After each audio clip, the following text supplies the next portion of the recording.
أهلي جدة بيقول لك بيجهز عرض خرافي.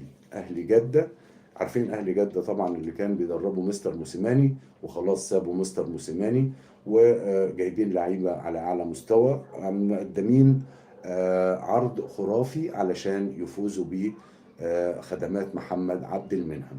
لكن النادي الأهلي طبعا عشان البطولات اللي هو داخل فيها يعني صعب جدا يوافق على محمد عبد المنعم او بيع محمد عبد المنعم.